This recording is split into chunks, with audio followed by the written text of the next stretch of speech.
and her weak ass uppercut. Yeah, bitch. You can't hustle me because your hand's sore. In fact, you should do like hustle real nigga. Because everybody knows that Ebony should have ran dog, but you... Big up to the battle rap community, man. Welcome back to the Barography, where we take a rapid fire look into the resume and careers of your favorite battle rap artists. I'm Seven Mitchell. This week on the Barography, we taking a trip down to Dallas, Texas for your girl, Robin Rhymes.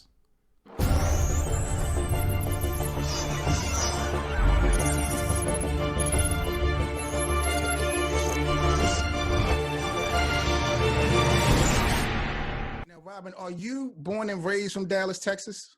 Yes.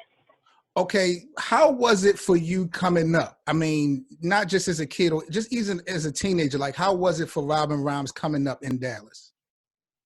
Well, my mother was very strict and we did not have a lot of money. Okay. But, you know, I was coming of an age. I was at an age at one point when I got into, I want to say music. It was more like, you know, when you got a teenager and she's developing, and you know, you want to keep her in the house. You know, right. Back in the South, you know, back in the South. So you know, we don't have cable, we don't have nothing. So what do you have? You have the radio. So you know, I would just stay up late. All the new songs would come on at like 2 in the morning, and that's when I would do my homework. Okay. And you would just hear some new stuff, and you would, you know, this is when you had cassette. You know, I don't know, you know, you had the cassette, you press record, and then that's what you would have for entertainment through the day when you got home from school. So it's like, you've been doing this. Been doing it. So how did you get into battle rap? Like, was there something in specific that kind of got you focused into the circuit? Like, what got you into battle rap? I was dating somebody, and he was into it, but I didn't pay it too much mind. The reason why I didn't pay battle rap too much mind was he showed me the trailers, and I was like, but he made it as if those were the battles.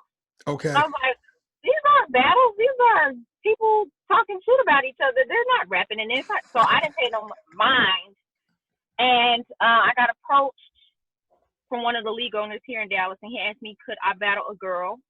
It was Tokyo Judy at the time. Right. And it was just to get Tokyo Judy to get where she needed to go, because their battle rap is not here in Dallas like that. So, all right, don't be getting in my car now. So, wait a minute. Right. Don't walk up on me. That's right. But yeah, it was, you know, to get her some footage to get, you know, so it wasn't really for me. But Queen Ring did give me that call, and I was like, okay, you know, and the rest is history. What it is. Yeah, rest is history. Let's spin the block with that, because you, a lot of fans remember you from the Spawn Session tournament back in 2015 with Queen of the Ring. Was that your first tournament type of experience when it come to battles? Oh my God. Okay, so I asked, could I be in the tournament, and Debo said no. Okay. I was like, I was cool with Toots because I met Toots in LA, and my opponent didn't show. So I was like, I'm gonna go to New York just to check it out. You know, I wanted to see what it was about. Okay. So when I got to New York, I got a call like, yo, you still wanna do tournament? I was like, you said I couldn't be in tournament. He was like, no, come on, come through. So it was in the Bronx, and I couldn't get nobody to take me to the Bronx for some reason. Okay. But I got there, and then it was just like, well, come on, you know, I guess people didn't show up, and it was just like, all right, let's go. What's up? Wow, you know? wow. Yeah, but I didn't go, like, it wasn't planned. It was just, hey, what's up?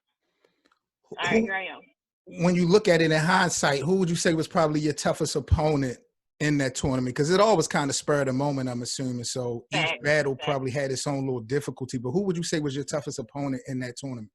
I would say, God, I can't even remember who it was. I would say Vixen. Okay. Vixen was, no, Suge Mac. Let me take that back. Suge Mac. Suge Mac? Okay. Suge disappeared, man. I was wondering, man, you know, she disappeared. Suge nice. Yeah, Suge nice. Suge fire. Come back to us. Come back That's to that's just a nice. fact. Now, So Robin, you are in the history books. You are one of the few female artists to perform on both URL and Queen of the Ring. I believe you've done that more than once. Was correct. was, was that actually on your bucket list, or was these kind of just like blessings in disguise? Because we got people that's been doing this for years and still trying to achieve that goal. Was that something that you like intentionally scratched off, or was that just like blessings to be on those two? To be honest, I always wanted to be on URL. You know, we look up to, like, as females, like especially here in Dallas, we look up to Hustle, we look up to Gaddis, we look up to Jazz. You know, we look up to them. So it's like, yeah, I could do that. I would love to do that. You know, like that's pretty cool. You know, Right. the opportunity. You know, I take advantage of whatever opportunity comes a hold of me. Like, you know, a lot of people not willing to invest in themselves and just go out there. Just go out there, just see what you can do. You don't know. You know, you just don't know. So I'm one of those risk takers. And yeah, just getting on URL is like, you know, if I, you know, Just the Super Bowl, definitely, the top notch. yeah, it's kind of like you really learn what you're capable of, especially with that pressure, because Right. it's a different type of pressure. I tell a lot of battlers, you know, it's cool. Yeah, you great at home. You great at home, but wait till you leave the house. That vibe different and, outside. and you in somebody else's house, you know. But me, I come in, I kick my feet up. Now, when it comes to Robin Rhymes, as far as new fans are concerned, people that may not be in the loop with you, what would you say your skill set is, like as far as your uniqueness, what you bring to the table? Do you think it's your bars? Do you think it's your presence, or a combination of things? Like, what would you say your skill set is? I think it could be more of just shocking you. Like you, a lot of people will look at me and be like, "Oh, you're pretty," you know, you're only getting battles because you're pretty and blah blah blah. But if I say something really ruthless coming out my mouth, you know, you're gonna see why I'm there. You know, so this isn't a cute battle. Like, no, this is a battle. I'm gonna talk to you. You know, Right. I'm gonna get in your face. You know, like I guess maybe the aggression. I definitely like to do different wordplay, different schemes. I like haymakers. I like Okay. to do haymakers. I'll hit you with that haymaker and run it back. I like that haymaker. So that I would say haymaker. So you about the moments, you about those classic, memorable moments. Okay. Do you have does anything kind of stand out in your career as far as one of those moments you just kind of look back and like, damn, I was on one when that particular was it? You know, I have so many. I mean, you tell me what battle you. I mean, I love the KCJ battle. There was Okay. a lot of back and forth in that. It was the Ouija board line. That You was can call. fire. I walked up on her mama and said you can call her collect from the Ouija That board. was crazy. You know, like that's a moment. You know, that's because that was her slogan. So it's like, all right, No, I use your slogan against you. What's up? and both of y'all are from the South. Like in Southern battle rap, man, in its own entity is just monumental when it comes to the culture. Like, how much of a dogfight was it for you to make yourself a household name, you know, in the Southern battle rap circuit? Like, That was really difficult because Dallas and Houston just got this ongoing feud. You know, okay, Dallas gets overlooked a lot. There's a lot of talent here in Dallas, and we get overlooked a lot. So it's like, you know, sometimes, you know, Houston is a little bit more united. I would definitely give them that. I respect them because they will unite in a minute. Dallas, not so much because battle rap isn't really here like that, but right, it's coming to Dallas. I would say it was a little difficult because this is like my second battle, and I'm having to battle in New York okay, and headline against somebody that's just known in Houston in the South, you know, so that it wasn't very easy, you know, because it's not like I could bring Dallas with me up there. But the right. way Houston came up there, Houston came in there mobbing. So it's like, you got to respect it, you know, but at the same time, it's a learning experience. It was great. You know, I wouldn't change nothing. Dope. That's dope. Now, Robin, you've had some notable opponents, you know, throughout your resume, including Favorite Funeral, La G, KCJ, we talked about, First Lady Flames, just to name a few. Do you have a favorite particular battle or, you know, in your career so far? Do you have one particular battle that you love to, you know, play back or no? I don't know, you know, with the controversy with me, you know, I do battles and they don't seem to drop. So So let's get into that. Let's get into that a little bit then. Let me ask you okay, this. all right. From your perspective, do you feel like there's something behind the scenes that maybe you could or could not do better to maybe change the narrative? Or is this possibly just straight up a blackball situation when it comes to you in various platforms? I think it's both on what you say. It's things that I can do. At the same time, it's more like it's hard to see where you need to improve when you can't see yourself. Right. It's kind of like you're going outside dressed with your clothes on backwards, but you don't know because you don't have a mirror. That's right. That's right. You know Okay. what I'm saying? Okay. So it's a little difficult because it's not like it's not like I got to build up here at home and then go up to the big leagues. No, you're on the big leagues and you're headlining and that's it. Right. So all my practice and all my battles is main stage headlining. Haven't done it before. My practice is on the main stage. So that's why it's like, okay, if you see something messed up or whatever, it's like, this is my practice. You know what I'm saying? Until Right. I get better. But now, I'm trying to get the hang of it. So it's like, it is what it is. A lot of people can't say that. But I would say it's probably both. Sometimes a league might have a particular artist that they have invested in. Okay. And they can't afford for somebody to come in that they haven't put their money in to come and take attention away from their money. Right. If that makes sense. That's a fact. I understand because you can go in there and clean something up and then they have nothing really to fall back on. I get you. Yeah. It could get crazy. So I had that situation with coffee. So it just is what it is. Now, with the quarantine situation, everybody kind of being indoors, we do see that the video battles and things like that have kind of took a spike in popularity. Have you gotten the itch to kind of get into the vibes and, put some bars out there in some type of online aspect as of late? I've been working on a project, but before you call me, I got a call about something that's coming in the works soon. Okay. So it definitely will be competitive. So, now, you had a battle, if I'm not mistaken, that was supposed to go down this month or last month. Did it not go down because of the coronavirus, the quarantine situation? I thought I saw that. Correct. I was supposed to go to New Zealand. Shout out to One Out. I was to battle a girl named Script in New Zealand. Right. Shout out to Script. Lights was ready and everything, and then Corona came, and Corona was like, now go sit down.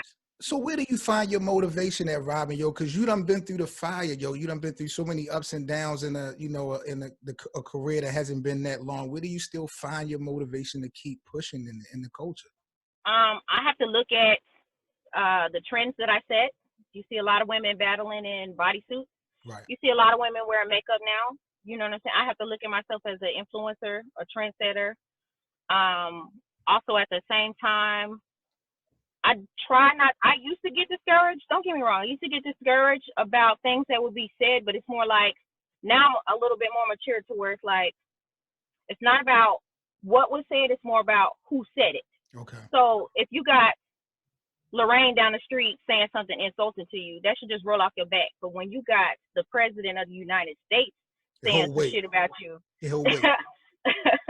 that's when it's like, okay, it must be something about me to where President of the United States did a whole union address. Right. You know what I'm saying? So I look at that. That's my motivation. Like, okay, there's something about me that, and I think it's more of I want to know. Okay. I'm looking for my mirror. What's up? That's a fire. That's fire.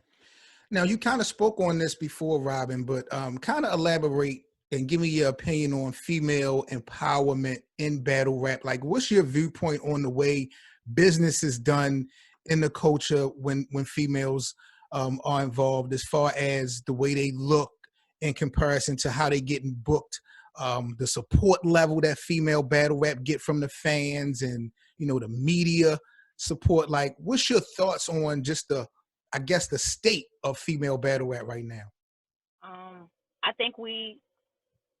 I think women run it. We really run it. This is a male-dominated sport, so a lot of the fan base is going to come from male. Okay. On top of that, rap battles have been going on since the 80s or whatever. You didn't really see a lot of females out there rap battling. You saw Roxanne Shante. You know, that's really all you really know. We really don't have nothing to go off of. So people like Farrah, Shuni, you know, 40 Bars, those are the innovators. Those are the originals, you know? So it's like, yeah, they're breaking ground, but at the same time, this is a business. So it's like, if you're not stepping your game up or you don't have that image is involved when it comes to a woman. Anytime that, even women look at women, you know, men look at women. It's a business. You do have to sell yourself, whether you like it or not. You know, that's part of the game. You know, you're a goddamn stripper with some bars. Shit, give them some bars. Make it happen. Right. Make it happen. They're gonna listen. Make them respect you. I like the fact that they, you know, the tops like Hustle. You know, they had to fight and make people pay. You know, they're getting paid to where like people like me can get paid. You know, right. So women run it. I'm telling you, like, shit. If I was to do a league, I have 2 bitches in lingerie, spitting bars, getting it popping. Still got what? Good God. Pop it. What? Because one, you got to look at as a consumer. What are you willing to pay for? You want to see some girls walk around. They look like whatever. You know, They look like some you got at the house. You know, they got to get that thing from you. And then you got to be, you know, I don't want to, you know, men don't want to hear that a chick saying, you know, I pull out the semi. You know. All day long, all 3 rounds. Yeah, they don't hear that. Like, no, I'm here to look at a woman. You know, so I'm from the South, so you know how it is. I know the vibes. What would you be doing if you were not battle rapping for the fans, Robin? What would Robin Rhymes be doing if she was not a battle rap artist? I probably would finish and go back to law school. Oh, you're gonna be an attorney. Defensive attorney, state's attorney, any particular lane you wanted to go in? Tort law, contracts. Okay. That's fire. That's dope. That's probably what I'll be doing. That's probably what I'll do. Probably getting them next year. Okay. I'll probably once I do my run here, I'll probably end up going to law school, finishing up. So. That's what's up, man. Well, I appreciate you. Everybody gotta have a backup plan. You know, like, you know, rap is cool. You know, what do you think about Matt Hoffa regarding royalties for battle rappers? I mean, I think that it makes sense, but everybody got to know the business. You understand what I'm saying? And everybody can't be benefited the same way because everybody don't put the same amount of work in. Some artists are not as proactive as others, but just on default, I absolutely agree with it. Like, we got to level up and the battlers got to be taken care of. You know what? I kind of want to touch base on what you said about the females. We don't really know the business in a male-dominated sport. It's not like a handbook you can go pull up, like, how do I manage myself in battle rap? You know, It's kind of hard to get a guide. You kind of have to, I know me, come from Dallas, I got to navigate. I've had to navigate a lot by myself, trials and tribulations, you know what I'm saying? But yeah, I definitely, like you're saying, like how to promote and how to move or whatever, a lot of us don't know how to do that. I can honestly say I don't know all the way. I'm just now learning. So if y'all watching me, you're watching me as I'm learning. You know, maybe I'm a little slow. But, you know, yeah, I just wanted to touch on the women running. So I think it's definitely going to be some change after this damn virus lifts up. Right. That's what it do, man. Well, I appreciate you, Robin. I'm not going to hold you. Let the people know, just in case they out the loop, where they can follow you at on social media and all that. You can follow me at Robin Rhymes Twitter, Robin Rhymes Facebook, and Robin Rhymes Instagram. It's ROBINRHYMES. So. Alrighty. Well, Robin, I appreciate you, man. You was just so easy to make this happen, and I definitely wish the best of luck to you this year, man. And can't wait to see you back on that stage. I know. Let's get it. Let's get it. All right, man. Be good. Be safe. And we'll talk again. Fuck what they told you. Like, oh, roll not a problem. Open your mouth. What I pill, you finna swallow. You ain't a boss chick, Rain. But here's your interview with a holler. I'd rather her fare come up short, I'll be out of pocket. Don't be surprised about her whereabouts. I hang heads on the wall and y'all can come through. See my scary house. Cause if her transaction don't drag queen, the Mac can air it out. So just know, I ain't talking about the exchange of bucks when giving fair amount.